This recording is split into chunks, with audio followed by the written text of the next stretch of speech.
Okay, here we go with the congressional debate. George Phillips, Claudia Tenney, Stephen Wells. We've had our first hour underway, and we try to go about 30 minutes and then take a break and give everybody a chance to get the answers out and get these questions in. And we start now with, from the Observer Dispatch, Alex Gerald is asking the next question, and it starts with Stephen Wells. Go ahead.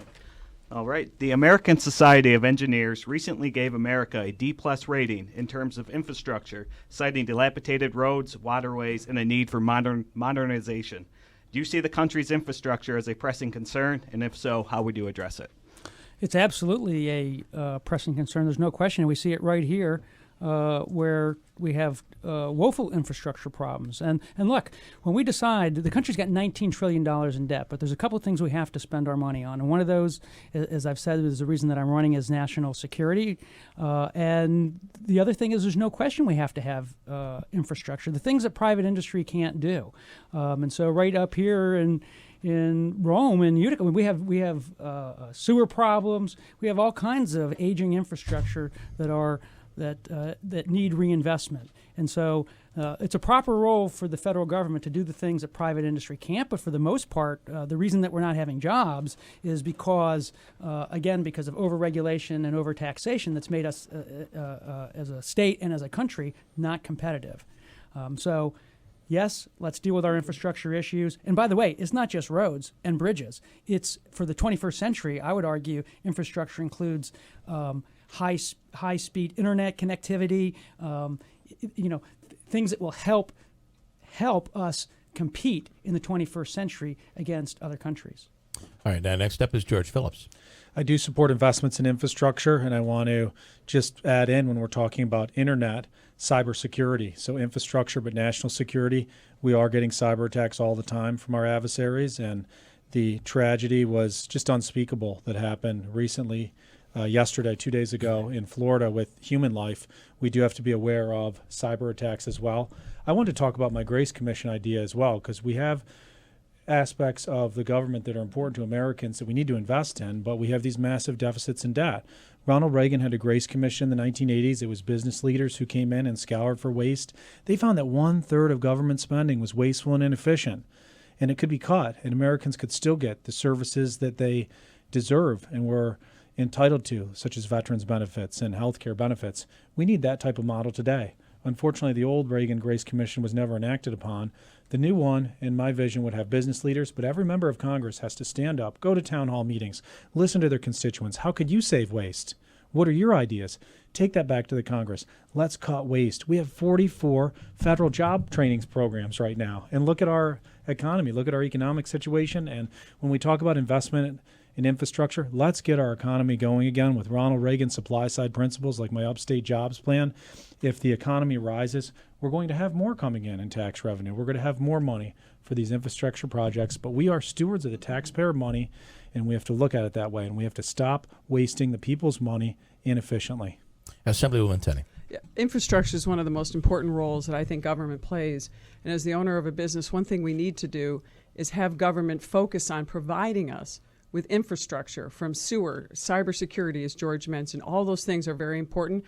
But one thing government doesn't do, and that's in Albany and Washington, and especially Governor Cuomo, he's used cronyism. He's taken taxpayer money that should go to valuable infrastructure projects, and he's given it to his friends for big contracts and big donations fuel those, much like Steve Wells.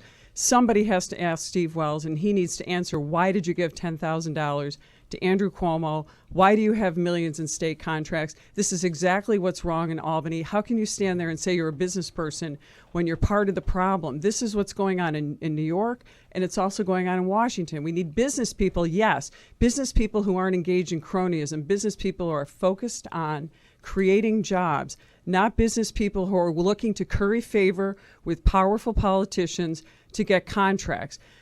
Getting government to get out of the way with regulations and taxes and providing for infrastructure so our businesses can thrive and New York citizens can now showcase what we have and bring people back with our good water, our sound sewer systems, which isn't what's happening right now, and great cybersecurity options for the future. That's what we need to do in our communities. All right. We have Stephen Wells with a 45-second rebuttal. Well, For the last 20 years, I've been creating jobs here in upstate New York, while the Assemblywoman for the last 12 years has been down there. It's really rich to hear her talk about me with the governor. I've never met the governor. I've never lobbied the governor. I've never lobbied his people. But yet she has actually voted for the largest tax increase, $1.9 billion tax increase. She's the one who's down in Albany and has voted for his tax increase. It was called the largest tax increase in 50 years. So it's really rich for her to start attacking me when there's absolutely nothing on the record that I support the governor. And again, I've supported Rob Astorino, the person who ran against him for governor. What George said is exactly right about cybersecurity. It's a major issue, and right here in Rome, labs, we're at the forefront of that. We need more robust funding right here in Rome for the labs, because this is a proper role for the federal government. Private companies such as myself, we cannot protect ourselves against foreign intelligence services. This is a proper role for the federal government in cybersecurity. George Phillips, rebuttal. We've talked about the importance of infrastructure development. We've talked about difficult budget deficits and massive debts. I've laid out a plan on the Grace Commission. I want to also talk about more out-of-control spending that's been fueled by our central banks and the Federal Reserves. I have taken on the Federal Reserve. They caused the crash by keeping interest rates too low for too long. They bailed out the big banks. Now they've engaged in something called quantitative easing, buying $3.5 trillion in Treasury bonds that has become easy money. It's easy money for Washington spending. They're giving it to the Washington establishment, the Washington elite, to keep spending our money, running up these massive deficits and debts. And they've given the money in cheap Treasury bonds to Wall Street. Wall Street has done amazingly well during these last 8 years. Main Street continues to struggle. We need to take on the Fed. We need to return to stable money. I've called for a return to the gold standard, but we need to take on the Fed, and this is a big part of the problem, a big part of the out-of-control spending, and a big part of the stagnant economy for everyday Americans. And Assemblywoman Tenney, a 45-second rebuttal. Yeah, thank you, Mr. Wells, for bringing up that $2 billion tax increase that's promoted on all these flyers, and for shilling for Ray Halberter and the Grow Economy PAC on these flyers, because that is the greatest falsehood that's on these flyers, among the many others. That tax increase that you're calling it was a zero-based tax increase and was touted by every member of the Assembly, the governor, and everyone else as the largest middle-class tax cut. Tax cut.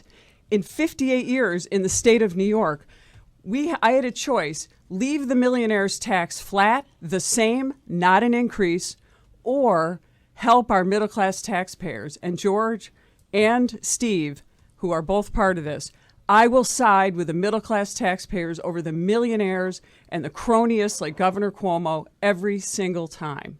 And that's what I've done. I've supported the middle class. I voted for the largest middle-class tax cut.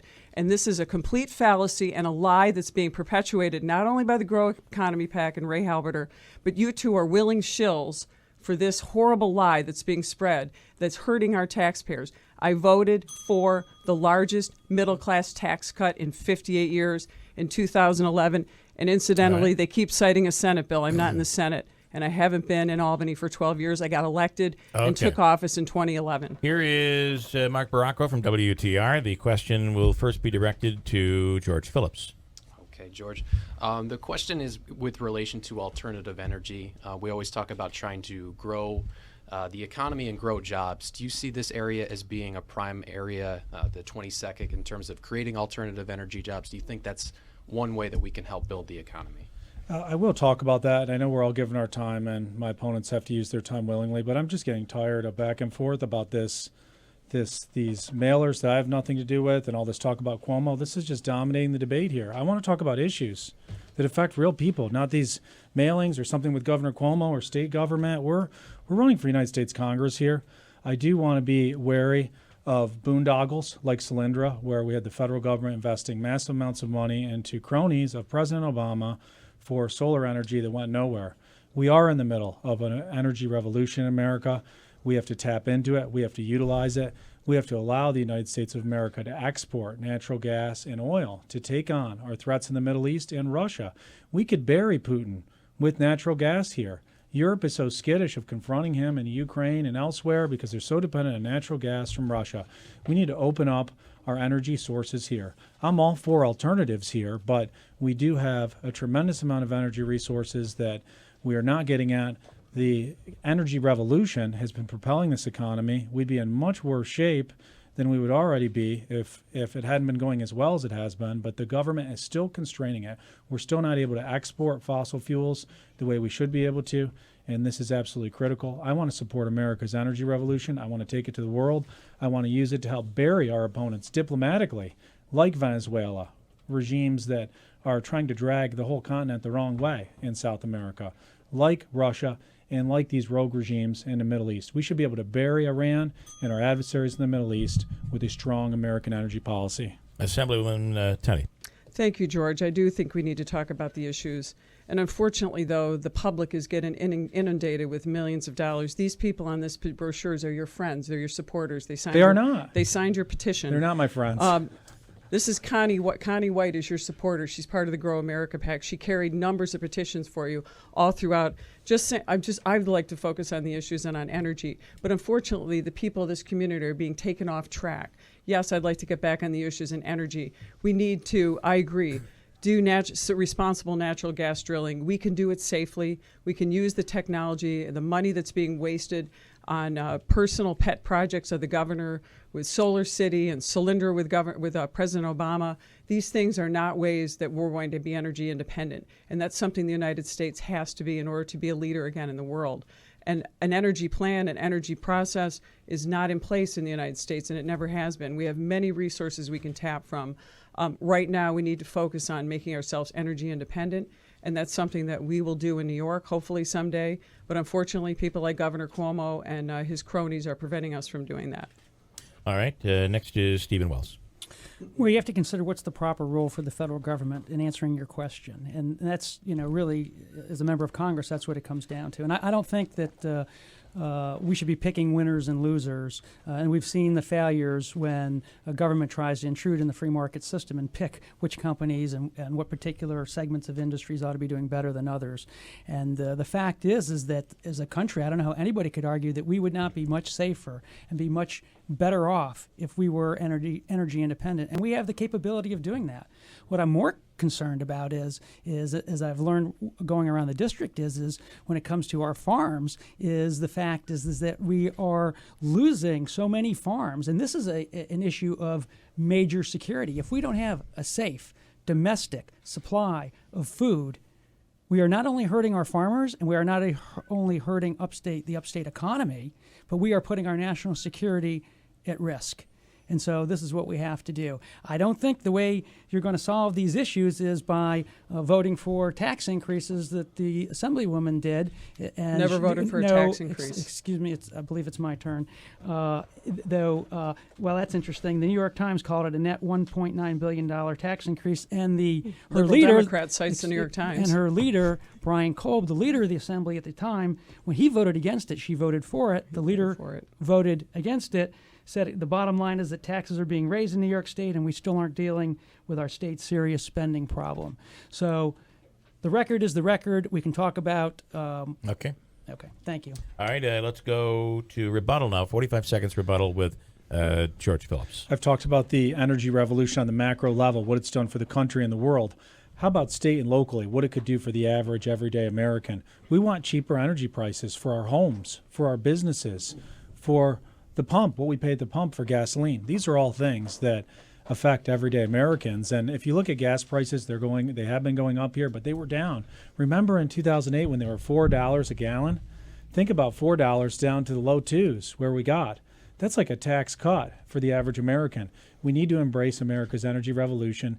And when you look at natural gas drilling that's done safely in other states, you see tradesmen making $100,000 a year with trade skills on these gas rigs here.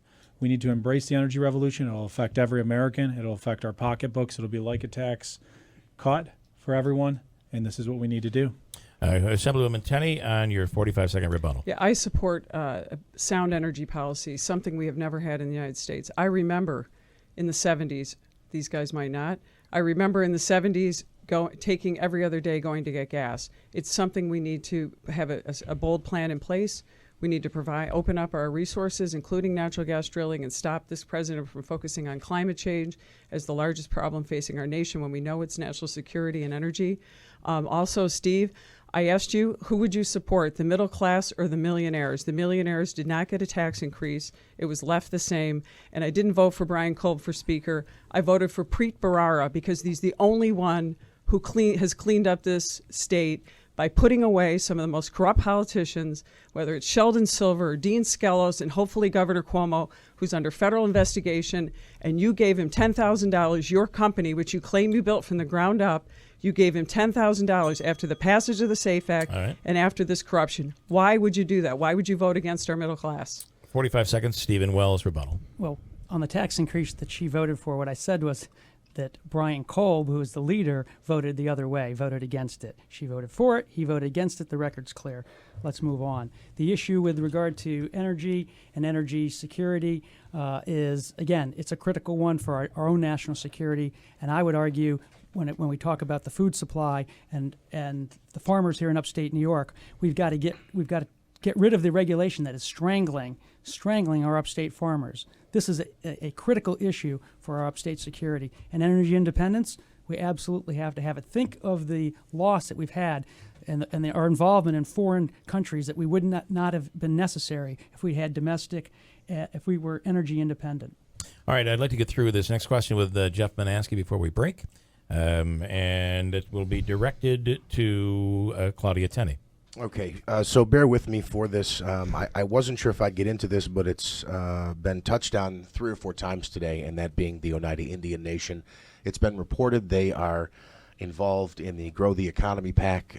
That PAC has sent out numerous mailers that are critical of Claudia Tenney. I've actually have some on my kitchen table. I've gotten them in the mail as well. We call it the Wall of Shame. But my question is, in many cases, as a member of Congress, you would be called on to advocate for small businesses, for farmers, to protect jobs at DFAS.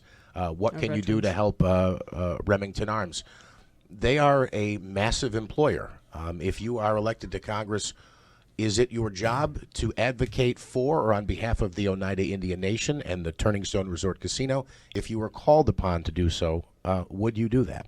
My job is to advocate for the taxpayers and the people of this community, and that's what I did. That's why I opposed the Oneida deal, which gutted our tax base and hurt our jobs. They now have the jobs and the power that the rest of the community doesn't have. So we have the largest outmigration of jobs in our community. We don't have an increase in jobs, but the jobs have flown to the Oneida Indian Nation, who has now been given a tax reprieve by Governor Cuomo. They were allowed to give up over $1 billion in back taxes owed to the taxpayers. Hundreds of millions, almost $1 billion in back taxes were taken off the rolls of the property tax owners, the very wealth of our farmers and our citizens, taken off the rolls so they could have tax-free status after the U.S. Supreme Court ruled that they must pay their taxes. That's something that I have stood strongly on, and that's why the people in power and the corruption at the Oneida Indian Nation, that's why he's running a major smear campaign against me, because he knows that I'm going to stand up for the taxpayers. I'm not against the casino. I'm against Ray Halberter's reign over this community. I think the jobs should be protected at the casino. I don't think Ray Halberter having hundreds of millions of dollars, $1 million jet or $30 million jet in Syracuse Airport and multi-million-dollar homes, while most of the Oneida Indians are left impoverished, and we've left this community as one of the worst economies in the state. It is not an economic engine, not when you have the highest sales tax in the state and some of the highest property rates per thousand of anywhere in the nation. And that's something that I'm going to fight to protect, our property taxpayers and the citizens of New York who pay taxes here. Stephen Wells. Yeah, I don't have any connection to the United Nation. I don't have anything to do with these ads that the Assemblywoman's ranting about. But I do think to your question, to your point of your question is when you send a representative to Washington to represent the entire 720,000 people that live in this congressional district, you need to send somebody who can represent the entire district and can get things moving forward. Again, the issues of the day are our economic security and our national security.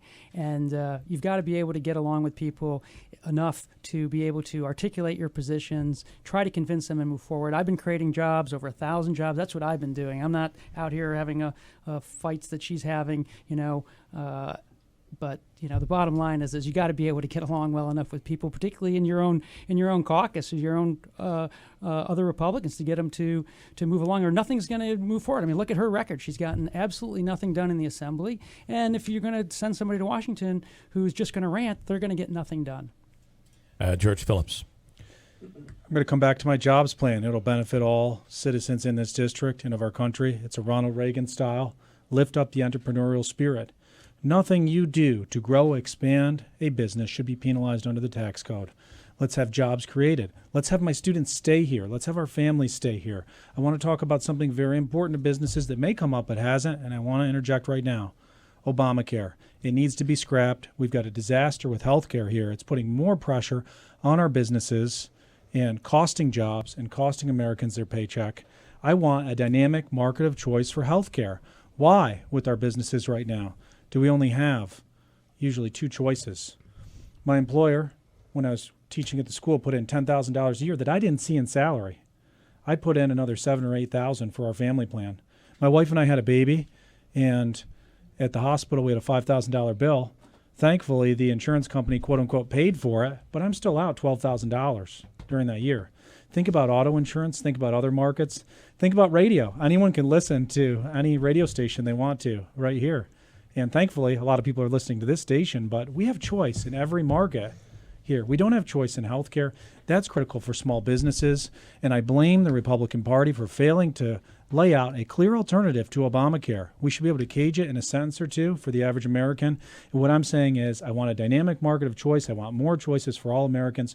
Scrap Obamacare and replace it with more choice for all Americans. All right, we start with a 45-second rebuttal, beginning with Assemblywoman Tenney. Thank you, George, for giving us choices, because one thing Ray Halbert doesn't want to do is give us choices. He wants to own everything. And as far as getting something done in the State Assembly, I fought corruption, and I've also had over 67 bills chaptered. That means made into law. I've heard Steve call into this radio station and call a number of people and say she's never gotten a single bill passed. It's just simply not true. You can go right to the Assembly record and see it. And let you know something else. There has never been a bill passed in the State Assembly without a Democratic co-sponsor since 1974. So I work with Democrats, whether it's Anthony Brindisi or all the Democrats, Donna Lepardo, Amy Paulin. We work together to create legislation that will help this community. Do I agree with them on most things? No, but when there are a few things that we can get together and agree on, we do. And that's why I work with people who are willing to help our communities and help our taxpayers. I don't work with tax cheats and frauds, and I will never shill for them. All right, next is Stephen Wells. Well, I'm glad she wants to talk about her record, and so hopefully she can explain the over 500 votes that have been missed that she doesn't show up for over the course of her tenure there. And enough said. Okay, and George Phillips. You know, I've said on this show before, I was honored to be mentored by the Buffalo Bill football star, Jack Kemp, who spearheaded the Reagan agenda. And Jack Kemp always said, we're going to win on ideas. I'll just reiterate in responding to this question, the ideas that are going to bring this country back: an upstate jobs plan, a bold plan for America, a dynamic market of choice of health care, welfare to work. That'll help our small businesses too. That'll cut our costs on unemployment insurance and so many other things.